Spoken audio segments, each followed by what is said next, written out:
Yo, what is good, YouTube? Welcome back to another JC2K video. In today's video, we're going to be talking about the first challenges from Season 6, which are these Domination highlight challenges here in NBA 2K25, my team. Before we hop into the video, if you haven't already, make sure you hit that subscribe button. Help me push towards the 40,000 subscriber mark on the channel. I upload every single day. Multiple videos a day. Would really appreciate it if y'all do subscribe. And without further ado, I have to say this is a bad start to the season. A double XP coin is good for a lot of people because it is going to help them get to Tim Duncan quicker, but at the same time, it is only a 30-minute double XP coin, so it's really not that great. And the challenges besides the double XP coin do nothing but reward you with rep. I think I can count on one hand, maybe two, how many people in the My Team community actually care about rep. Okay, I'm sorry, I can count on 4 hands how many people in the My Team community care about rep. These 10 people on Xbox, the 10 people whose names are on PlayStation, and I guess maybe a few other people who might be close to this top 10. That's it. Nobody cares about this, to be totally honest with you. They just don't. And that's the honest truth. People do not care about the rep whatsoever, besides the very, very small group of people that is going for top 10 rep in my team. And look, if that's you, okay, congratulations. I support your grind, man. And for you, these challenges are going to be worth doing. You're about the only people in the community who these challenges are worth doing for, though, because at the end of the day, 30-minute double XP, that's one game of double XP in Domination. Couple games of double XP if you're playing an online game mode. Like maybe that's 2 games of double XP in Salary Cap or Showdown, or a few potentially in Triple Threat Park or whatever. But it's just not a lot. It doesn't mean a lot. It's not a significant reward. And rep itself is a nearly useless reward. I mean, as somebody whose job is my team, look, I get I don't play as much as a lot of people do, but I'm 33.4% to Diamond. We're in April. I might hit Diamond rep by the end of the year, maybe.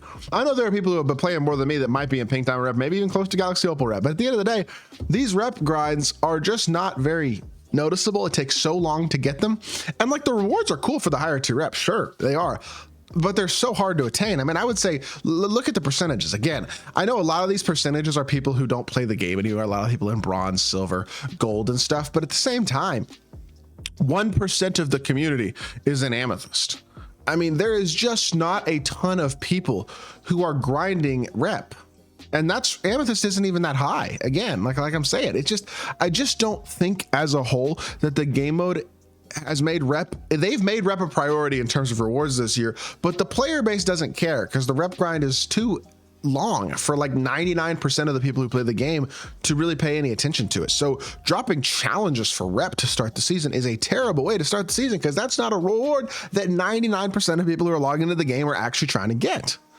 And like, that's just not good. So they'll just go through the challenges real quickly because you might as well. This only lasts a week, which I guess doesn't matter because it's not like it's really worth grinding for 95% of the community anyway. But score 50 points to the player in a domination game, get 1 triple-double in a domination game, 10 blocks and steals over multiple domination games, 100 points, assists, and rebounds with fan favorites players over multiple domination games, 100 points, assists, rebounds with Opal and up players over multiple domination games, win a domination game by 20 points or more, and win 3 domination games. These challenges in total should take you 3 domination games, because I would think you can basically get every single challenge done in 1, maybe 2 domination games. Besides this last challenge, very, very easy. Literally, especially if you use an Opal and up fan favorites player, you'll get both these done at the same time. This is extremely easy. I mean, I don't think there's going to be any challenge really whatsoever to actually getting this done over 3 domination games. So it's an hour-and-a-half long grind. And if you're already grinding domination, you kind of do this automatically. Maybe tweak your lineup slightly to make sure that you're using, I guess you're going to use Opal and up players regardless, right? So does it really matter? Make sure you're using a fan favorites player so that you get some of this points, assists, rebounds, and stuff in those 3 games. But as a whole, this is not hard. And if you're already playing domination, I guess it's technically something extra, but it's not something of real value extra at all. I mean, rep doesn't matter. It's not like it's an exciting extra reward, but I do think this is a bad sign and a bad start to the season in terms of the challenges. It's one of the things that I talked about last week about how it needed to be improved upon for season 6, for the season to be an improvement from the last couple. Because really, realistically, the way that season 4 and season 5 worked was there was very little to be excited about for most of the season until the festival events that were at the end of both of those seasons, the All-Star Festival and the Bracket Busters Festival. And it looks like season 6 is kind of going to follow down that same track. Now, Friday content is really good.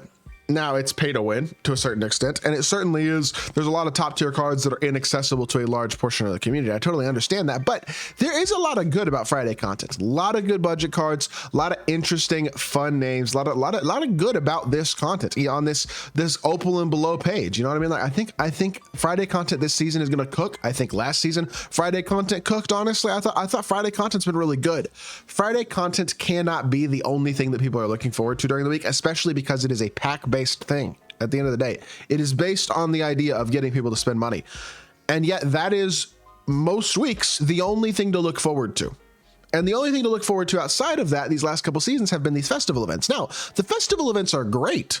Even with their flaws, they are still very good. I mean, I made probably 1.5 million MT from the festival event over the last couple weeks. Like, I took advantage of that, made a lot of MT. I know a lot of other people did too. And there's a ton of good budget cards in Friday content, but there's not a lot to play for. There's not a lot of like, oh, this is worth grinding. Oh, this is worth doing. And these Monday challenges, Wednesday challenges are opportunities to get people on the game to grind for rewards that might actually be like halfway worth it. Even if this was just like a Galaxy Opal premium pack as the ultimate reward, where it's a Galaxy Opal option pack. You get 3 choice Galaxy Opal pack. Still not that great. It'd be better than this. The legend defensive badge that they did last season for a challenge group, that was awesome. Do that more. People would grind for a legend badge. That is worth it. Like things like that are solid grindable rewards. I'm not asking them to give us a free 100 overall every week on Monday and Wednesday. I'm not even asking for a free dark matter every week. I think a dark matter a week for free wouldn't be a bad idea by any means, but I'm not even asking for that. I just think consistently solid, somewhat worthwhile rewards would be cool. Not grinding for 30 minutes of double XP and a bunch of rep. And it's not even a bunch of rep. It's like a very little amount of rep. I don't know how much you get, but I'm pretty sure it ain't much from these boosts. So I just, as a whole, it's like, it feels like season 6 is just going to be more of the same.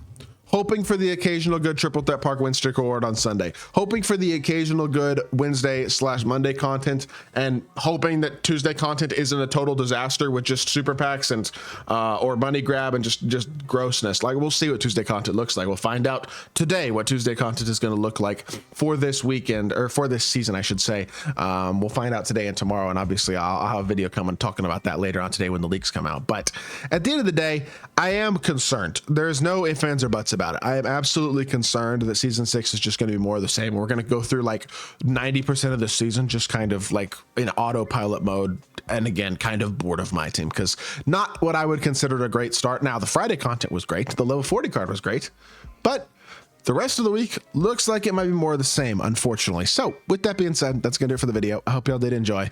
If you did, make sure you hit that like button, leave a comment, and subscribe. I'll be back with more 2K content very, very soon, and I appreciate y'all. Peace.